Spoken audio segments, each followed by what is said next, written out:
Oh, Seteth! Good to you, and farewell. Just a moment, Hilda. How are you feeling? Sorry? Oh, fine. I'm doing just fine. I'm glad to hear it. I had heard that you requested a substitute for your cleaning duty due to an illness. You really do know everything, Seteth. Just prior to that, you also asked for someone to take your place with table setting. I believe that was due to a wrist injury. It was not too serious, I hope. Ah, you heard about that. The wrist is all healed up, thank you. I seem to recall also that you declined to participate in a mock battle. That was due to a headache, yes? I have a very fragile body, you see. It's so kind of everyone to make accommodations. Indeed. It is a great friend who offers to help without complaint. See that you treasure such friends, and that you return the favor. Of course. Well, then I should really be... By the way... Was there something else you wanted? It so happens I am on my way to the chapel to offer my prayers. Would you care to join me? Oh, no, I wouldn't want to intrude. I've already offered up all my prayers for the day. Marvelous. We must always remember to give our thanks to the goddess. It is essential that we offer our prayers to her each day, that we reflect on our deeds and strive to live as she would want us to live. For the goddess sees all that we say and do. Oh, Now, if you will excuse me. Of course. Goodbye now. How is Seteth so scary? It feels like he can see right through me. I guess that's his way of saying stop being lazy. I wish he'd just scold me outright. This is precisely why I try to avoid him.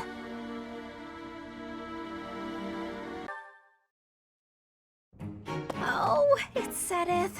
I'd better slip away before he... Ah, I see you are indulging in a bit of reading. You are fond of books, I take it? Yes, reading's one of my favorite pastimes. I was just finishing up, actually, so I think I'll...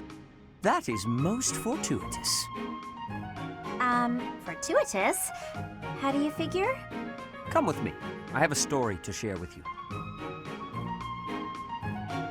Once upon a time, deep in the cold mountains, there lived a lazy fox and an industrious squirrel. The squirrel worked tirelessly all day long, while the fox did nothing but lounge around and play. When autumn came, the squirrel hurriedly gathered up acorns for the winter. But the fox continued to play without a care. A biting winter fell upon the land. The mountains, caked in snow, concealed all nourishment from sight. The hungry fox went to the squirrel's dwelling, but the squirrel had locked up tight and gone to sleep. Every so often, the squirrel would wake, enjoy a nibble of an acorn, and then return to an easy slumber. The fox, on the other hand, with nowhere else to turn, was forced to scrounge for food in the bitter cold of the forest. Forlorn and hungry, he wandered in solitude all through the winter, until spring came once more. And so it is to this very day that foxes are denied the comforts of hibernation. Ah, I really learned something about foxes. I read lots of fairy tales like that when I was little. But the lazy fox and the industrious squirrel, huh? That one I don't think I've heard before. That is not surprising, considering I wrote it. Oh, you wrote it? I did. When Flane was young, she loved fairy tales more than anything. I would read them to her often. This one, however, is a more recent creation. I wrote it for the benefit of the children in the monastery. So, what do you think? I'm curious to hear what sort of impression it made on you. It's so cute! You found it to be cute? I can just see it now. You writing fairy tales for your little sister. That's just the cutest thing. On Honestly, to me, you usually come across as stern and overly perceptive. But now I know you have a sweet side, too. I feel like I'm seeing you in a whole new light. That is not what I was hoping to hear.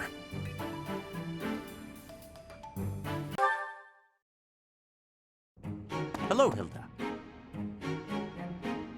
Oh, Seteth, good day.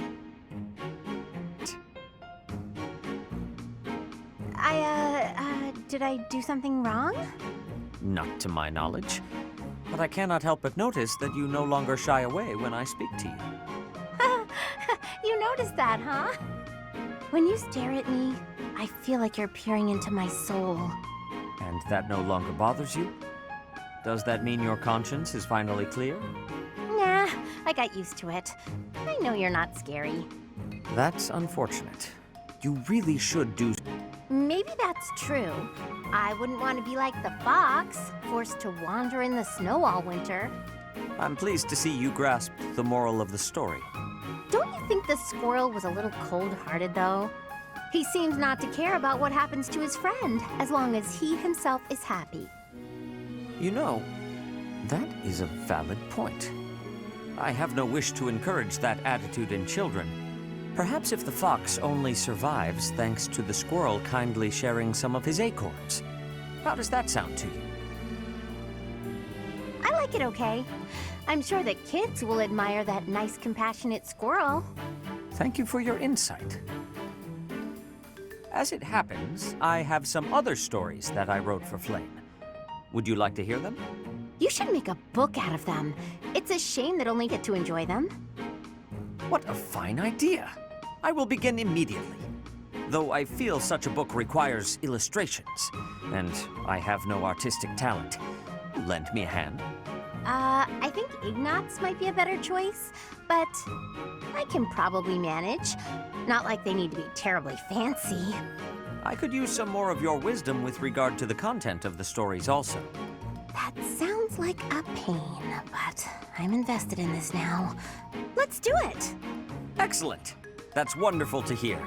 Let us produce the very best book we can, for the children's sake. You look so excited. I can't help but lend a hand.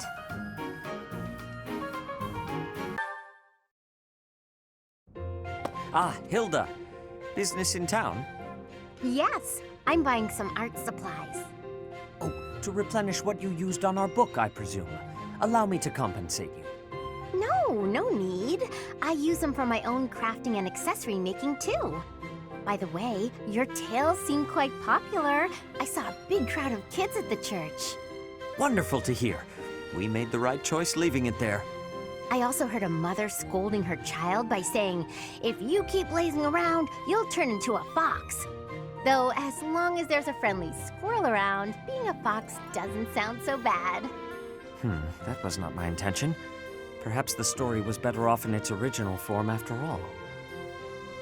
Anyway, I guess you've got something to keep you busy after the war. Originally, these stories were for Flame, but now there are lots of people who love them. The kids are looking forward to your next release. You don't want to disappoint them.